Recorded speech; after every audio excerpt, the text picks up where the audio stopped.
Hello, 7th graders. Welcome back to Latin. This is your Friday video, so congratulations on making it through another week. This is the second to last full week, which is cool, given that you guys are going on, like a 4-day weekend before we have a half week, and then the last full week, and then finals week.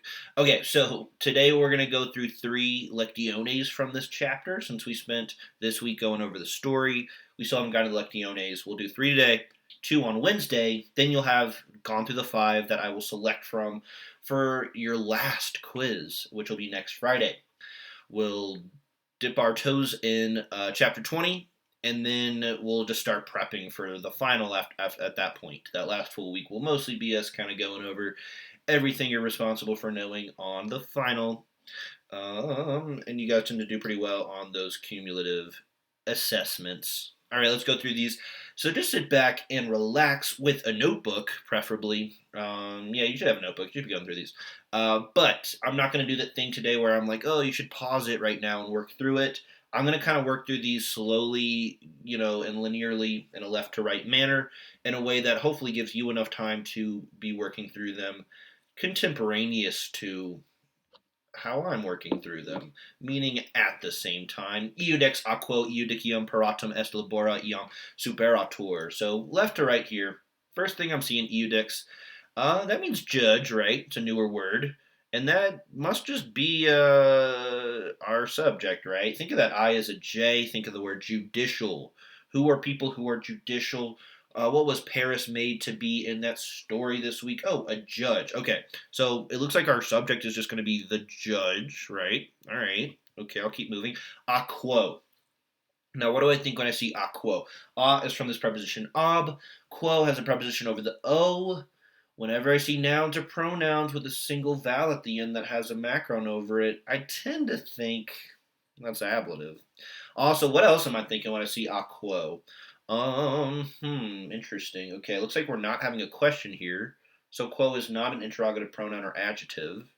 So maybe this is the beginning of a relative clause?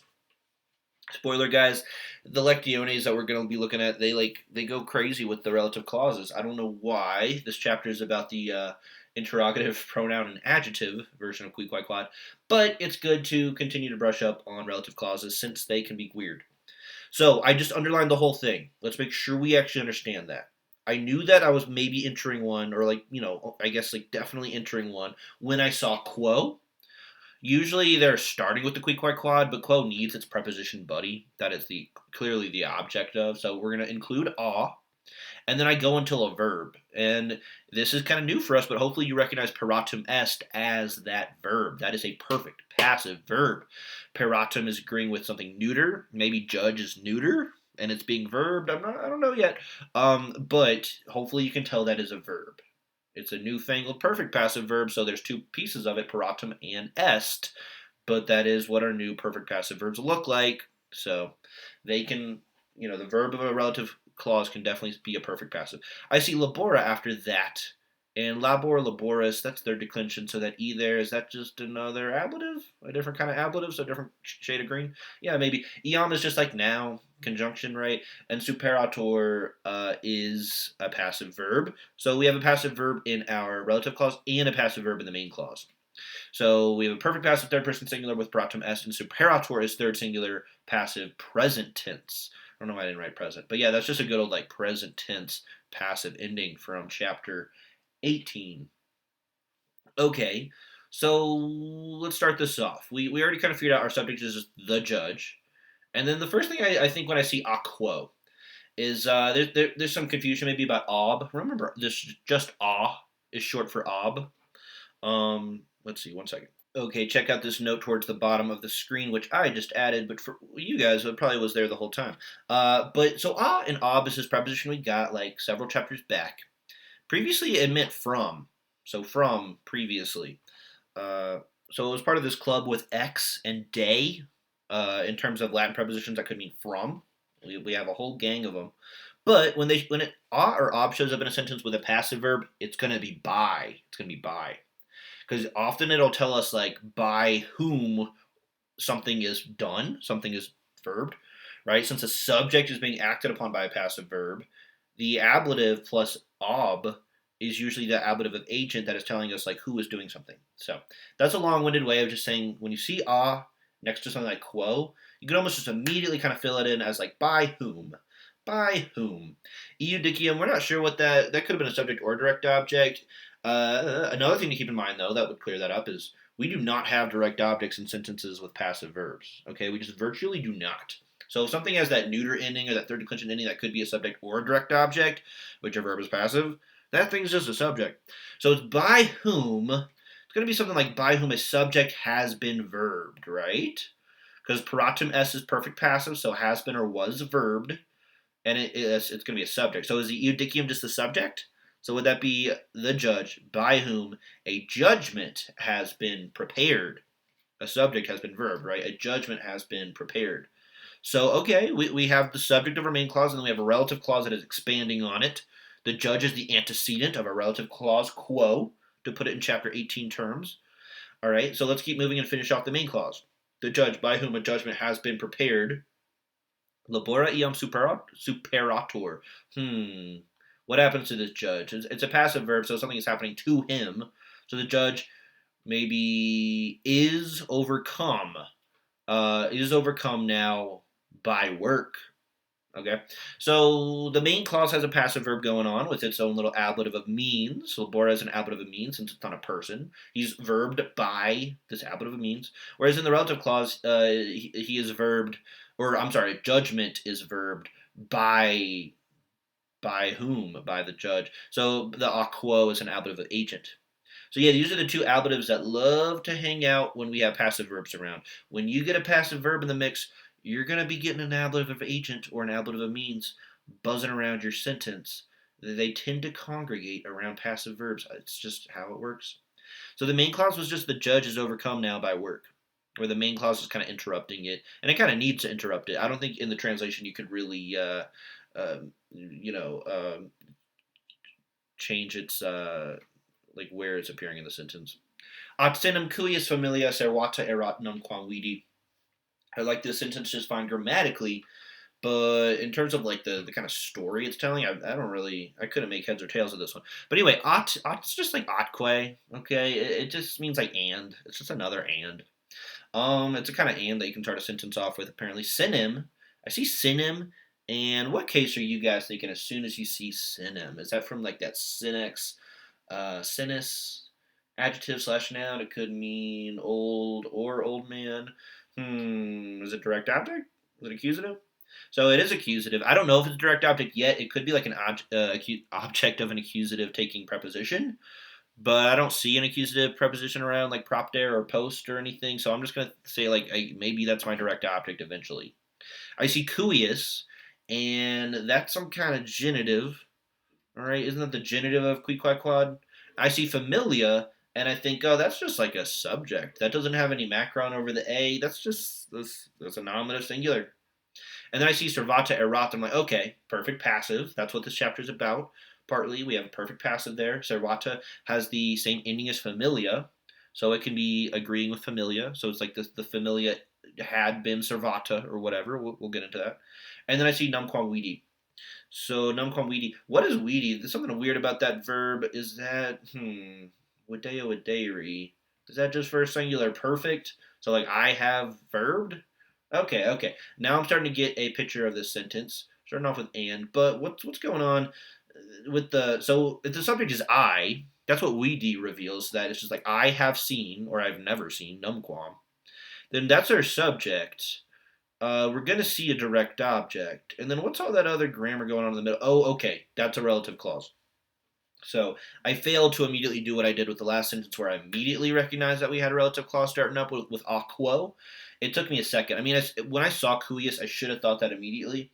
But it wasn't until I kind of got to the end of the main clause and when I went back and thought, okay, this is a relative clause that must be expanding on the synonym, on the old man that I've never seen, I guess. Is that what's going on? Okay, so that's going to be slightly separate. So, and I have never seen an old man. That's just the first two words and the last word and the last two words, right? That is the main clause. In English terms, the word order is crazy. It'd be something like, but the old man, blah, blah, blah, blah, blah, blah, I've never seen. So that's kind of what it is, but I'll take it this way. And I have never seen an old man or the old man. And then starting with cuius, we're going into a relative clause.